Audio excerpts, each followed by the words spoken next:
мамлекеттик пенсиялык социалдык камсыздандыруу жөнүндө мыйзамга ылайык дайындалган пенсияларды индексациялоо жана республикалык бюджеттин каражаттарын натыйжалуу пайдалануу боюнча чаралар жөнүндө маселе.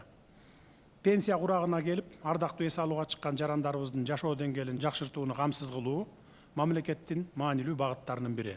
Ушундан улам бул багытта социалдык фонддун жасап жаткан иш аракеттери туурасында маалыматтарды уксак, анда Бактияр Жеңишбекович сөз сизде. Саламатсызбы, урматтуу Садыр Нуркожоевич, урматтуу Акылбек Үсөмекович, урматтуу бүгүнкү кеңеш менен катышуучулары. 2021 жылга чейин пенсиянын орточо өсүшү минималдуу деңгээлде жүргүзүлүп келген. 2021 жылдан тартып өлкө жетекчилигинин тапшырмасы менен пенсия олуттуу деңгээлде жогорулап баштады.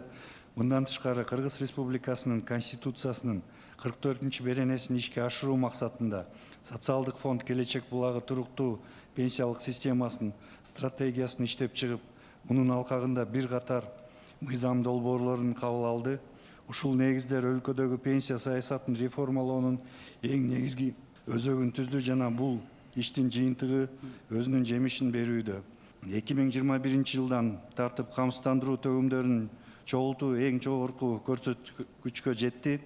Бул мезгилден тарта мугалимдердин, дарыгерлердин, мамлекеттик жана муниципалдык кызматкерлердин айлык акыларынын жогорулашынан улам камсыздандыруу төгүмдөрү көп чогулуп, бул пенсиянын көбөйүшүнүн негизги фактору болду.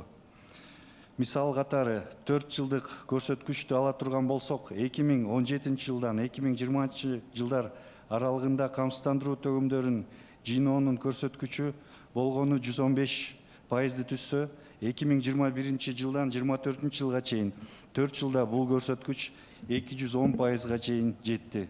Белгилей кетчү жагдай үстүбүздөгү жылы ишкерлерди колдоо, көмүскөдөгү камсыздандыруу төгүмдөрүн ачыктоо максатында камсыздандыруу төгүмдөрү 27%дан 12%га чейин төмөндөтүлдү. Бул көрсөткүч эл аралык практикада уникалдуу кадам болуп эсептелет. Октябрь айынан тарта пенсиянын минималдык өлчөмү 6900 сомду түзүп, Кыргыз Республикасынын Конституциясынын 44-чү беренеси ишке кирет. Бул кабар пенсионерлер үчүн абдан жакшы жаңылык болду. Биздин бул жемиштүү аракетибиз урматтуу президентибиз Садыр Нуркожоевич Жапаровдун саясаты менен ишке ашты. Бул жетишкендик бизге оңой келген жок. 2021 жылдан тарта ушул күнгө чейин пенсияны бир нече этап менен жогорулатуу аракетин көрдүк. Мисалы 2022 жылы пенсия 33%га көтөрүлгөн. Бул үчүн жалпы 20 миллиард сом кошумча керектелген. 2023 жылы социалдык фонд пенсиялык фонддун каражатынын эсебинен 30 000 сомго чейинки пенсиялардын камсыздандыруу бөлүгүн 38%га жогорулатууга жетишти. Бул көтөрүү үчүн дагы пенсиялык фонддон кошумча 20 миллиард сом бөлүнгөн.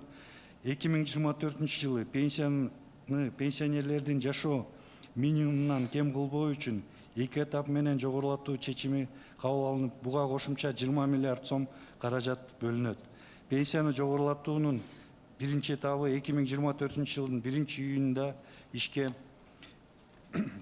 кирип, анда эң минималдуу пенсия 3500 сом болот.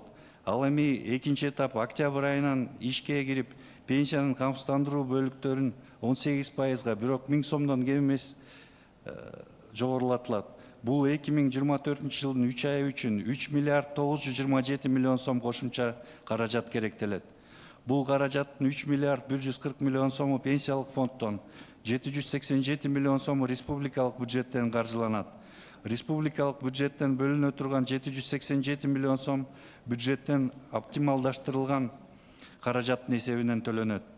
Жыйынтыгында 2024 жылдын октябрь айынан тарта өлкөдө эң минималдуу пенсия 6900 сомду түзүп, жалпысынан 3 жыл аралыгына пенсияны жогорулатууга кошумча 60 миллиард сом сарпталды.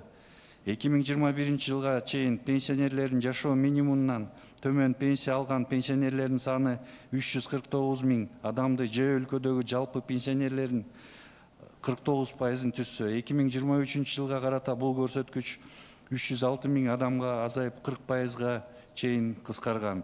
2024 жылдын октябрь айынан тартып бул көрсөткүч жокко чыгарылат.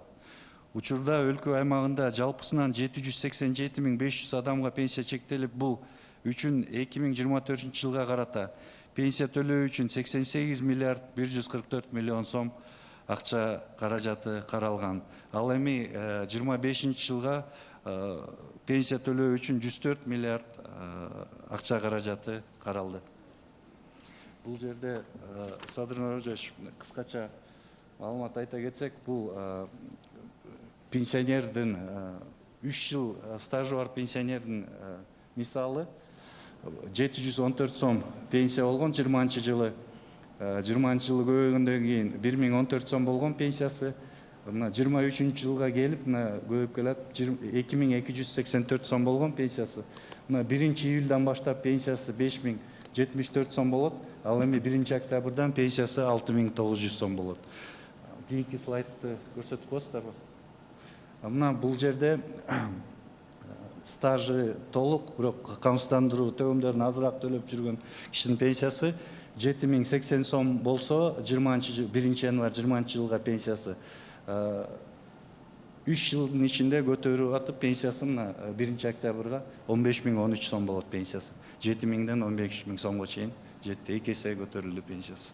Рахмат, Бактияр Жеңишбекович, кеңири маалымат берип презентация жасагандыгыңыз үчүн.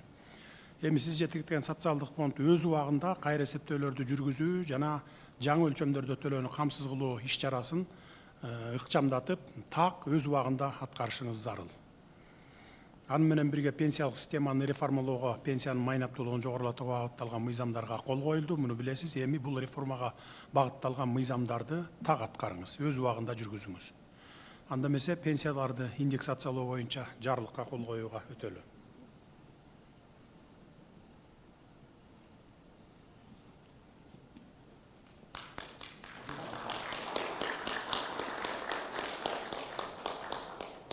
Урматтуу мекендештер, учурда өлкөбүз өнүгүү жолуна түшүп, мыйзам үстөмдүк өкүм сүргөн мезгилде жашап жатабыз. Биздин баш мыйзамыбызда пенсиянын мыйзам менен белгиленген өлчөмдөн төмөн болбогон каражат менен камсыз кылынаары жазылган. Бул баш мыйзамды эсиңиздерде болсо 2021 жылы кабыл алганбыз. Мындан улам пенсиянын камсыздандыруу бөлүктөрүн 18%га, бирок 1000 сомдон кем эмес индексациялоону, башкача айтканда пенсияларды жогорулатууну жана пенсионерлердин жашоо минимумунун өлчөмүнө чейин жеткирүүнү эске алуу менен пенсиянын базалык бөлүгү жогорулайт. Жөнөкөй тил менен айтканда, бүгүн колуна 1000 сом пенсия алып жаткан пенсионерлер 10 июлдан баштап 3500 сом ала алышат. Ал эми 10 октябрдан тарта пенсиянын минималдык өлчөмү 6900 сомдон кем болбойт. Бүгүнкү күнгө чейин 1000 сом алып жүргөн пенсионерлер 10 октябрдан баштап колуңарга 6900 сомдон кем эмес пенсия ала баштайсыздар. Бүгүнкү кол коюлуп жаткан жарлыктарда дагы мына дал ушул маселе камтылган. Жарлык кабыл алуу менен биз Конституциянын талаптарын толук аткарып атабыз десек туура болот. Бул ишибиз пенсиялык камсыздоо практикасында алгачкы жолу чоң жетишкендигибиз болуп олтурат. Ошондуктан муну коомубуздагы маанилүү жаңылык катары кароого болот. Бизге мына бул Кыргызстандын бюджети үчүн, биздин мамлекет үчүн өтө оор маселе. Бирок ошого карабастан мына акыркы ушул 3 жылда мамлекеттик бюджетибизди 3 эсеге чейин көтөрүп, коррупцияны жоюп, бая мурда уурдалып аткан акчалардын бардыгы республикалык казынага келип түшүп аткандыгынын пайдасы мына ушул пенсияларды көтөрүп берип атабыз, мына эмгек акыларды көтөрүп берип атабыз, жана башка ушундай абдан чоң ири реформаларды жүргүзүп атабыз.